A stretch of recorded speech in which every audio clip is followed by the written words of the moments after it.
क्योंकि आज जिस विषय पर हम चर्चा करने जा रहे हैं वो आम तौर पर सबकी एक कंप्लेंट होती है जीवन के अंदर कि हमारा मन नहीं लगता, हमारा मन बहुत भटकता है, हमारा मन स्टेबल कैसे हो, जिसको गीता में स्थित प्रज्ञ नाम की एक संज्ञा दी गई है।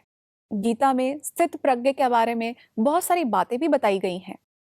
तो आखिर हम प्रैक्टिकली अपने मन को स्टेबल कैसे कर सकते हैं, कैसे उसको कंट्रोल कर सकते हैं? तो आज इसी विषय पर चर्चा करने के लिए हमारे बीच में हर बार की तरह मौजूद हैं आदरणीय संतोष दीदी जी। दीदी, बहुत बहुत स्वागत करती हूँ आज के इस एपिसोड में। ओम शांति। ओम शांति। दीदी, आज का जो ये विषय है एक बहुत ही गंभीर विषय है और सबके लिए बहुत ज़्यादा इम्पॉर्टेंट है, क्योंकि आज के टाइम में सभी की ये शिकायत रहती है कि हमारा मन नहीं लगता, हमारा मन हमारे कंट्रोल से बाहर है, हमारा मन बहुत भटकता है, बहुत कोशिश करते हैं कि ना भटके, फिर भी ये नहीं टिकता है। तो इसके लिए हम फिर यही कहते हैं कि मन को कंट्रोल करो। बहुत सारे ऐसे हम क्या कहेंगे, कुछ ऐसे मेथड्स भी अडॉप्ट करने की कोशिश करते हैं। तो सबसे पहले मैं आपको ये आपसे ये पूछना चाहती हूँ कि ये जो स्थिर मन किस तरीके से हो सकता है, जिसको गीता में भी स्थित प्रज्ञ की संज्ञा दी गई है। तो आखिर ये स्थित प्रज्ञ है क्या? आप जिसको स्थित प्रज्ञ कहती है जी। उसको एक रस भी कह सकते हैं, क्योंकि एक रस स्थिति में रहना अर्थात मान अपमान, निंदा स्तुति, जय पराजय, हार जीत जी। सब में समान, कुछ भी होता रहे परंतु हमारी स्थिति ऊपर नीचे न हो, जी। एक रस रहे, हम उस स्थिति में स्थित रहे, ये स्थित प्रज्ञ है। तो अभी हम देखते हैं कि ऐसी स्थिति बनाने के लिए हमें क्या करना है। जी। इच्छा तो सबकी होती है, हम्म। परंतु इच्छा होते हुए भी उसको पूरा नहीं कर सकते हैं, जी। क्योंकि समझते मन घोड़ा है, हम्म। मन भागता है, मन को मारना चाहिए। जी। पर वास्तव में देखा जावे, मन को मारना नहीं है, मन को सुधारना है। जी। आज समझो घोड़ा है, वो बेलगाम है इसलिए भागता है। उसके ऊपर अगर लगाम लगा देवे तो वो लगाम हमारे हाथ में रख के हम उस घोड़े के ऊपर कहाँ भी जा सकते, जी। उसको कंट्रोल कर सकते। तो वैसा ही मन जो घोड़ा है, चंचल है, उसको ज्ञान की लगाम लगाने की आवश्यकता है। जी। जब वो लगाम उसके ऊपर लग जाती है तो बाहर क्या होता है उसका असर नहीं होता है स्थिति के ऊपर, क्योंकि दो बातें हैं, एक है परिस्थिति और दूसरी है स्थिति। परिस्थिति जो है वो बाहर से आती है और स्थिति अंदर से आती है। जी। दोनों के आने के रास्ते अलग अलग हैं, एक बाहर से आना, एक अंदर से आना। तो इनका टकराने का तो चांस बहुत कम है। परंतु हम लोग क्या करते हैं कि हम जो शक्तियाँ, जो समय हमारे को स्थिति बनाने के लिए देना चाहिए, उसके बजाय हम परिस्थिति में उलझ जाते। जी। परिस्थिति में उलझ करके, परिस्थिति के पीछे पड़ के, उसके ऊपर सोच सोच के अपनी शक्ति को भी नष्ट करते हैं, अपने समय को भी नष्ट करते हैं, जिसके कारण क्या होता है, डगमग होते रहते हैं। जी। और आधार किन का लेते हैं? हम व्यक्तियों का आधार लेते हैं, समझते इससे हमारी स्थिति ठीक हो जाएगी। साधनों का आधार लेते, उससे हमारी स्थिति ठीक हो जाएगी। परंतु ये सब परिवर्तनशील है। परिवर्तनशील होने के कारण वो थोड़ा समय ठीक रहेंगे, फिर वापस वैसे के वैसे हो जाते हैं। जी। तो हमारे को अपने मन को सुधारना है, खुद को सुधारना है। तो इसीलिए आप देखेंगे गीता में भी मन मना भव का महामंत्र है कि मन को मेरे साथ लगा दो। जो भटकता है ना मन, भटकने वाली चीज मेरे को दो, भगवान कहता है। जी। मन मेरे साथ लगा देगे तो तुम्हारा मन स्थिर हो जाएगा और तुम्हारी स्थिति स्थिर हो जाएगी। परमात्मा ये एक रस है, परमात्मा सर्वशक्तिवान है, तो इसीलिए अगर उसकी याद में रहते हैं तो हमारा मन ये स्थिर हो जाता है, जी। भटकना बंद हो जाता है। क्योंकि हर एक को स्थान तो चाहिए। आज जिसको घर नहीं होगा वो बेचारा भटकेगा ना, तो मन कहाँ जावे? अनेक स्थान है उसको भटकने के लिए, परंतु जब उसको एक स्थान मिल जाता है तो उसका मन का भटकना बंद हो जाता है। जी। तो इसीलिए इसकी विधि है परमात्मा के साथ बुद्धि का योग लगाना, अपने मन को उसके साथ लगाना और उससे सर्व शक्तियाँ लेना, ये उसकी युक्ति है। तो दीदी, जो आपने अभी ये विधि बताई है कि हम अपने मन को परमात्मा में लगावें तो स्थित प्रज्ञ हो सकता है, लेकिन मुझे लगता है कि इसके लिए कोई ना कोई बहुत ठोस आधार की आवश्यकता है स्थित प्रज्ञ की स्थिति तक पहुंचने के लिए। तो मेरा आपसे यही प्रश्न है कि स्थित प्रज्ञ का आधार क्या है? उसका आधार है संतुष्टता जीवन। अगर संतुष्टता नहीं है तो मन एकाग्र नहीं हो सकता है। किसी न किसी चीज की प्राप्ति की लालसा होने के कारण मन भटकता है। जी। इसीलिए सबसे पहले तो हमारे जीवन में जो भी है, हमेशा हम कहते हैं कि भाग्य से ज्यादा और समय के पहले किसी को नहीं मिलता है, परंतु जब प्रैक्टिकल में आते हैं तो इस बात को भूल जाते हैं। सिर्फ चाहिए चाहिए चाहिए, ये चाहिए ये चाहिए, जी। उस चाहिए चाहिए के पीछे लग जाते हैं, असंतुष्टता आ जाती है। असंतुष्टता के कारण स्थिर कैसी रहेगी बताइए स्थिति? बिल्कुल बिल्कुल। एक बड़ा अच्छा मिसाल बताते हैं। का एक राजा था, वो यूनान का राजा था। तो उसने चढ़ाई किया दूसरे के ऊपर, दूसरे राज के ऊपर चढ़ाई किया। और एक दिन रात को अपना जो उसका वजीर था उसको बोला मेरी खाने की तैयारी करो। तो उसका वजीर बहुत सियाना था, उसने क्या किया, एक थाल ले आया उसके लिए भर के और रेशमी रुमाल से ढक करके ले आया। जब भी राजा ने वो रुमाल उतारा उस पर से, तो उसमें भोजन के बदले सब हीरे मोती रतन थे। जी। राजा बहुत गर्म हो गया, गर्म होकर के उसको बोला भूख मिटाएगी मेरी ये? जी। तो वजीर ने बड़ा शांति से कहा, बोला राजा चावल और गेहूं तो हमारे देश में भी थे, आप उसके लिए यहाँ नहीं आए हो, आप जिसके लिए आए हैं हमने आपको वही परोसा है। जी। ये सुनने के बाद उसको ज्ञान का प्रकाश आ गया जी। कि मेरी इच्छा इतनी बढ़ती जा रही है, मेरे पास इतना राज है, भाग है, फिर भी मैं दूसरों के ऊपर चढ़ाई कर रहा हूँ, दूसरों को मैं तंग कर रहा हूँ। वहां से ही वापस चला गया। जी। तो ये जो इच्छा है, इच्छा कभी भी मरती नहीं है। असंतुष्टता का कारण इच्छा है, इच्छा कभी मरती नहीं है।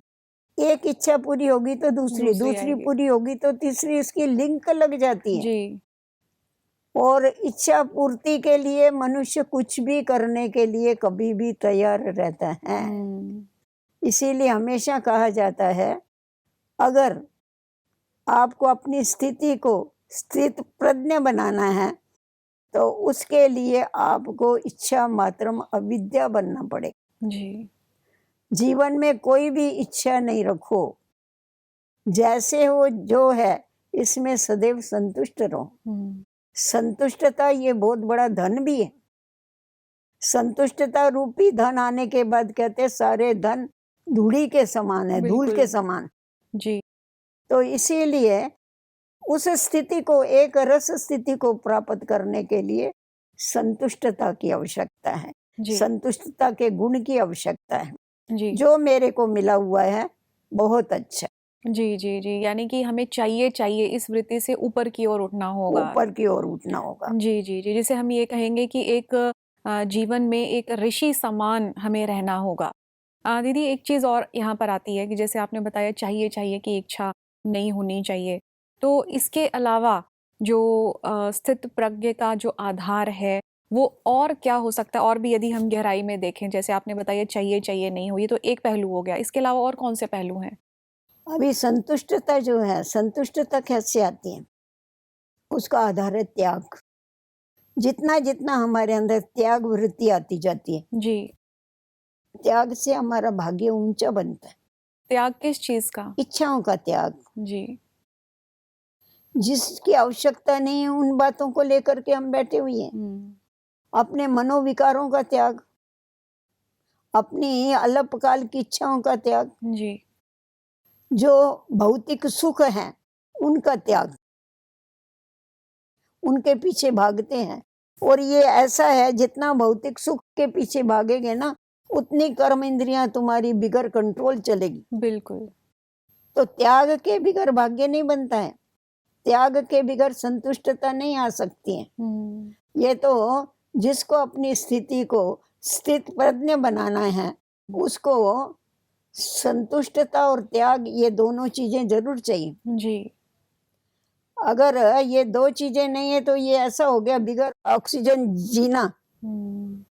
ये ऑक्सीजन है उनके लिए। जी जी जी। ये हमारे को जीवन में जरूर धारण करना है किसी भी हालत में। त्याग वृत्ति हमारे अंदर होनी हाँ, चाहिए। जब तक त्याग वृत्ति नहीं है, हर बात का त्याग, जी। पराई बातों का त्याग, क्योंकि हम पराई बातें सुनते हैं, सुनेंगे तो क्या होता है, उससे संतुष्टता नहीं होती, उससे और या संतुष्टता। जी। आज किसी का भी परचिंतन आप सुनो, उससे संतुष्ट होते हैं? नहीं होता है कि और सुने हाँ, आजकल का तो यही हो गया है। ये कहा जाता है, ये जो परचिंतन है ना, जी। ये जैसा चना चोर गरम होता है ना, मुंह में डालेंगे ना तो फिर और खाने का मन होता है। जी। तो वैसा ही ये फालतू अपने समय को वेस्ट करना, अपनी शक्ति को वेस्ट करना, अपनी संतुष्टता को वेस्ट करना। जी। तो इन सब बातों का हमारे को त्याग करना है। जिन बातों से हमारा कनेक्शन नहीं, उन बातों को हमें छोड़ देना चाहिए। जी जी जी। इसीलिए अपने इस ईश्वरीय विश्वविद्यालय में ये खास एक स्लोगन है, बुरा मत देखो, बुरा मत बोलो, बुरा मत सुनो, बुरा मत सोचो। जी। बुराई सोचना भी पाप है। बिल्कुल। आप जब आपकी सोच बदली हो जाएगी तो आपका बोलना, सुनना, देखना सब कुछ आप ही बदली हो जाएगा। जी। इसका त्याग करने की आवश्यकता है। बिल्कुल। ये जब तक हमने त्याग नहीं किया, औरों की बुराई देखेंगे, अपने मुख से औरों की बुराई बोलेंगे, औरों की बुराई सोचेंगे, क्योंकि जो बोलेंगे, देखना ये भी आंखों का भोजन है। जी। जैसा हम जो तामसिक अन्न है, तामसिक अन्न खाने से मन के ऊपर असर होता है, वैसा ही खराब बातें देखने से मन के ऊपर उसका असर होता है। आज समाज में आप देखेंगे तो इतने सारी अशांति क्यों फैली है? ऐसे देखते हैं, पिक्चर देखते हैं, ये देखते हैं, वो देखते हैं, उससे दिन प्रतिदिन मनुष्य जैसा कि कोई उनको बांध ही नहीं रहा है, भाग रहे हैं, भाग रहे हैं। जी। बिल्कुल। तो देखने से इतना असर होता है मन के ऊपर, वो कर्मों में आता है। इसीलिए बुरा नहीं देखो, बुरा नहीं बोलो, बुरा नहीं सुनो, सुनो भी नहीं कभी बुरा, और बुरा मत सोचो। जी। अगर ये ध्यान में रखेंगे कि हमारे को बुराई को देखना नहीं, बोलना नहीं, सुनना नहीं, तो क्या हो जाएगा, कंट्रोल हो जाएगा। जी। इसका त्याग कर दिया तो हमारे जीवन में जरूर सुख और शांति आएगी। हाँ दीदी, आपकी बात सुन के मुझे ध्यान में आ रहा है कि गीता में जैसे स्थित प्रज्ञ की जो बात की गई है कि निंदा स्तुति मान अपमान, जैसे कि आपने बताया भी कि इससे वो ऊपर उठ जाता है, उसका मन विचलित नहीं होता। और उसमें एक बात और भी आती है कि वो अपना जीवन एक मुनि के समान जीता है, जहाँ पे उसके जीवन में एक वैराग्य वृत्ति है। तो दीदी मैं ये जानना चाहती हूँ कि इस संसार में रहते हुए, जहाँ हम इतनी भागदौड़ की जिंदगी जी रहे हैं, प्रोफेशनल लाइफ में है, तो ऐसे में एक वैरागी जीवन कैसे पॉसिबल है? ऐसा है, त्याग का आधार आंतरिक वैराग है। वैराग का मतलब ऐसा नहीं समझो आप कि घर बार छोड़ के चले गए, वो कोई वैराग हुआ। जी। वैराग माना बुराइयों से वैराग, बुरी बातों से वैराग, जिससे नुकसान होता है उन बातों से वैराग। और जो हम यूज कर रहे हैं, जो वस्तुएं इस्तेमाल कर रहे हैं, वो इस्तेमाल भी हम निमित्त मात्र करें, उसमें आसक्ति रख के नहीं करें, उससे न्यारे होकर के करें। जी। तो जब हमारे अंदर ये आंतरिक वैराग आता है, जब हमारी बुद्धि में ये आ जाता है, ज्ञान समझने के बाद हमारे को ये सारी दुनिया फीकी लगती है, जी। असार लगता है, संसार असार है, हमारे को थोड़ा इससे ऊपर उठना है। तो जब ये बुद्धि में आ जाता है ना, ये वैराग की भावना उत्पन्न हो जाती है कि ये क्या है, ये तो नाशवंत है ना। जिस नाशवंत को हम सच्चा समझ के बैठे, जी। वो ऐसा हो जाता है कि है नाशवंत, परंतु हम समझते हैं जैसा कि अविनाशी है, जी, बिल्कुल। उसके पीछे लग जाते हैं और जो अविनाशी है उसको भूल जाते हैं। बिल्कुल। परंतु वैराग वृत्ति वाले को रॉन्ग राइट समझ में आता है, उसको सत असत समझ में आता है, और इन बातों से जिससे नुकसान होता है आत्मा को, व्यक्तियों को, उससे वो किनारा करता जाता है, बुराइयों से किनारा करता जाता है, जी। बुराइयों से उसको वैराग आता है और उससे वो खुद को दूर करता जाता है, न्यारा करता जाता है। जी। वैराग का मतलब ये न्यारा होना, डिटैच होता जाता है उन बातों से। जी।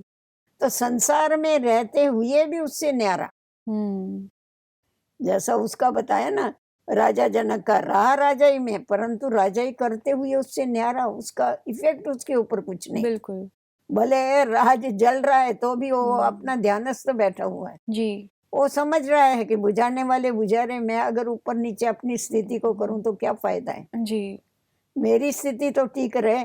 ठीक है, वो काम करने वाले कर रहे ना, नहीं तो नहीं कर रहे, ऐसा तो नहीं सब सोए हुए हैं। बिल्कुल।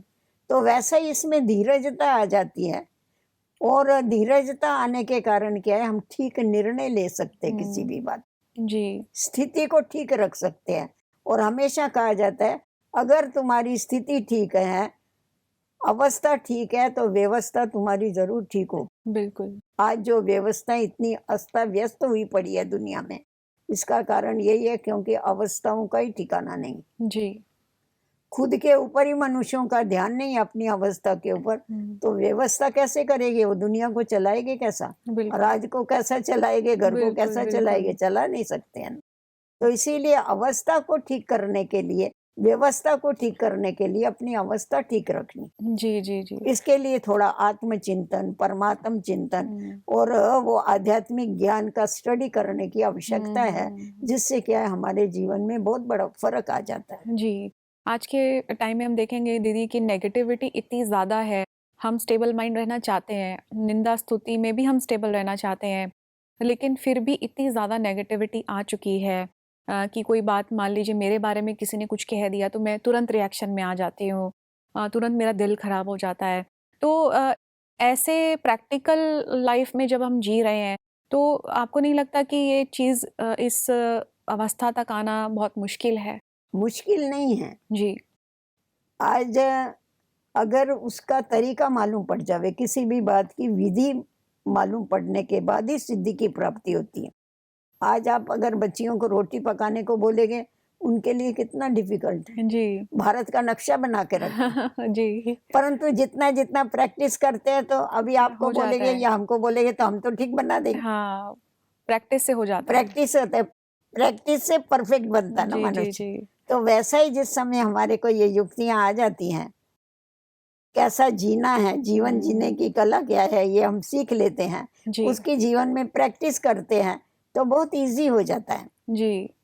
और फिर जो अनुभवी है उनका साथ लेते हैं, जो इस ऐसा जीवन जी रहे हैं अपना न्यारा, गृहस्थ में रहते हुए भी न्यारे होके जो रह रहे हैं, जैसा कमल का फूल, जी, जी, कमल जी। का फूल कीचड़ में रहता है पर उससे डिटैच रहता है, तो वैसा प्रवृत्ति में रहते हुए भी निवृत्त रह रहे हैं। जी। भगवान प्रवृत्ति छोड़ने के लिए नहीं कहता है, परंतु उससे निवृत्त रहना तो जरूर सिखाता है जी, जी, जी। कि तुम फंस के नहीं रहो, तुम्हारे को अपनी अवस्था को अच्छा करना है, स्थित प्रज्ञ बनना है ना तुमको, तो उससे न्यारा होके डिटैच होके रहो, तुम्हारी स्थिति अच्छी रहेगी। अभी हम आग में हाथ भी डाले और बोले हाथ नहीं जले, कैसा हाँ, होगा ये ये? तो है। हाथ तो जलेगा ना बिल्कुल, जरूर। बिल्कुल। तो इसीलिए हम अपने को फंसा के नहीं रखे, हम न्यारा हो, हम संसार में रहे पर संसार हमारे इधर नहीं रहना चाहिए। जी, जी, जी। सारा दिन संसार की बातें याद करते रहे, सारा दिन संसार की बातें सुनते रहे जी तो क्या होगा, हमारी बुद्धि तो खराब होगी, स्थिति खराब होगी। जी, मुझे लगता है इसमें हर एक दिन इम्पोर्टेंट है। तो मैं आपसे ये जानना चाहूँगी कि इस प्रैक्टिस को यदि हम लाते हैं जीवन में, तो डेली की हमारी ऐसी क्या प्रैक्टिसेज़ होनी चाहिए ताकि हम इस स्टेज तक पहुँच सकें? हम पूरा दिन में किन-किन बातों का ध्यान रखें? देखो ऐसा है, सबसे पहले तो हमारे को हमारी दिनचर्या के ऊपर अटेंशन रखना पड़ेगा। कार्य व्यवहार तो हमको करना ही है सारे जी, दिन में। कार्य व्यवहार करते हुए हमारे को थोड़ा सा सवेरे का समय निकाल करके हमें आत्मचिंतन और परमात्म चिंतन करना चाहिए, उसकी स्टडी करनी चाहिए, सुनना चाहिए। जी, तो जिससे क्या होगा, जब हमारा आदि हमारी मॉर्निंग गुड होगी ना, हुँ, तो हमारी आफ्टरनून आपे गुड हो जाएगी, जी, हमारे इवनिंग भी गुड हो जाएगी, हमारी नाइट भी गुड हो जाएगी। तो इसीलिए अपने पास ये खास इस विद्यालय में सिखाया जाता है कि आपकी जब ये आँख खुलती है ना, तो उस समय आप क्या करो, आँख खुलते ही परमात्मा से गुड मॉर्निंग करो। क्योंकि मॉर्निंग गुड मॉर्निंग करने वाला लाने वाला तो वही है ना, वो हुँ, ज्ञान का सूर्य है। जी, तो इसीलिए उससे गुड मॉर्निंग मतलब उठते ही आप आँख खुलते ही परमात्मा को याद करो। हुँ, तो क्या हो जाएगा, आपकी लिंक बनी रहेगी। फिर दिन में उसको याद करो, फिर ऐसा याद का आप एक लिंक बना लो। हुँ, कार्य व्यवहार करते हुए, कर्म करते हुए हमें उसकी याद रहनी चाहिए। जी, उसको साथ में, क्योंकि हम लोगों को तो आदत है, हम कोई भी काम करते हैं तो कोई न कोई याद रहता ही है हमको, कोई न कोई बात भी याद रहती है, कोई न कोई व्यक्ति भी याद रहता है। जी, आज माताएँ भोजन बनाती हैं, उनकी बुद्धि हमारे बच्चे को स्कूल जाना है, पति को हुँ, ऑफिस में जाना है। जी, उनको याद करने के बाद आप ये बुद्धि में रखो कि हम भगवान के लिए भोग बना रहे हैं। हुँ, हाँ? भगवान के लिए भोग बना रहे, ज़रूर सात्विक भोग बनाएँगे। बिल्कुल, बिल्कुल, भगवान के लिए भोग बना रहे तो भगवान याद रहेगा, हुँ, तो शक्ति उसमें आती जाएगी। बिल्कुल, तो देखो कर्म भी कर रहे, कर्म छोड़ने के लिए तो नहीं हुँ, कहा, हुँ, कर्म कर रहे हैं, परंतु कर्म करते हुए उससे डिटैच होके कर रहे। तो जितना जितना हम उसकी याद में करते हैं, उस अन्न में भी ताकत आती हुँ, है, और वो अन्न जब भी और खाते हैं तो उनका भी मन बदली होता है। जी, तो ये हमारे को टेव डाल के रखनी पड़ेगी कि हम जो भी बोलते हैं, जो भी करते हैं, हमारे को थोड़ा अपने को इन बातों से, क्योंकि बॉडी कॉन्शियस होके करते हैं तो जी, कर्म श्रेष्ठ नहीं बनते हैं। जी, परंतु इस शरीर को चलाने वाली जो मैं चेतन सत्ता आत्मा हूँ, अगर उस स्थिति में स्थित होकर के पीछे कर्म करते हैं, अभी आंखों के द्वारा देखती है पर देखने वाली कौन है? अगर ये हमारी बुद्धि में है, बोलने वाली हुँ, कौन है? मुख नहीं बोल सकता है, आत्मा बोलती है, आत्मा बोलती है। जी, तो अगर उस अपने स्वस्वरूप में स्थित होकर के अपनी सीट के ऊपर रह हुँ, करके अगर हम कर्म करते हैं, तो हमारी कर्म इंद्रियां हमारे कंट्रोल में चलती। जी, और राजा सीट पर नहीं होगा तो उसका कौन सुनेगा? बिल्कुल, तो इसीलिए परमात्मा हम बच्चों को यही कहते हैं कि तुम अपनी सीट के ऊपर सेट हो जाओ, जी, आत्मिक स्थिति में स्थित हो जाओ, और फिर उसके बाद कर्म करो तो देखो तुम्हारे कर्मों हुँ, में श्रेष्ठता आएगी, हुँ, और तुम्हारी स्थिति एक रस हो जाएगी, क्योंकि परमात्मा एक रस है, उसकी याद तुमको पक्की होगी तो तुम्हारी स्थिति भी वैसी ही बन जाएगी। बिल्कुल। दीदी ये तो बहुत एक इतनी ईज़ी बात है जिस टॉपिक को हम बहुत डिफ़िकल्ट समझते हैं कि मन को कंट्रोल करना तो बहुत मुश्किल है। लेकिन आपकी बातें सुनने के बाद लगता है कि इतना मुश्किल नहीं है जितना हम सोचते आए हैं कि उसके लिए भी आपने बहुत ईज़ी टिप्स बताई हैं कि कैसे हम पूरी अपनी दिनचर्या को रखें, मॉर्निंग में परमात्मा चिंतन करें, स्व का चिंतन करें और रूटीन वर्क में भी भगवान को किस तरीके से याद करना है। तो ये तो मुझे लगता है कि इतना मुश्किल नहीं है जितना हम सभी समझ बैठे हैं। तो दीदी आज इतने रोचक विषय, इतने गंभीर विषय पर चर्चा करने के लिए मैं आपका तहे दिल से धन्यवाद करती हूँ। ओम शांति। ओम शांति। तो दर्शकों, आज का जो ये विषय था स्थित प्रज्ञ, जो कि आम तौर पर लोगों को एक बहुत डिफिकल्ट सब्जेक्ट लगता है कि मन को कंट्रोल करना बहुत मुश्किल है, क्योंकि मन में आज के टाइम में नकारात्मकता बहुत ज़्यादा है, वेस्ट थॉट्स बहुत ज़्यादा है। लेकिन दीदी ने इसको इतना सिंप्लीफाई किया और बताया कि कैसे हमें अपनी लाइफ को बिताना चाहिए, हमें अपने डेली रूटीन को किस तरह से मेंटेन करना चाहिए। हमें डेली मॉर्निंग में परमात्म चिंतन, जिसको हम कहेंगे मेडिटेशन, राजयोग मेडिटेशन, वो करना चाहिए। और साथ ही कर्म योग की भी बात दीदी ने हमें यहाँ बताई है कि कर्म योग वास्तव में क्या है। हर कर्म में यदि हम परमात्मा को याद करते हैं जैसे दीदी ने भोजन का एग्जाम्पल बताया, तो भोजन भी शक्तिशाली हो जाता है। ऐसे हर कर्म भी हमारा शक्तिशाली हो जाता है। तो दर्शकों, आज का ये एपिसोड हम यही समाप्त करेंगे। अगले एपिसोड में फिर से मिलेंगे। हमें दीजिए इजाजत। नमस्कार। ओम शांति।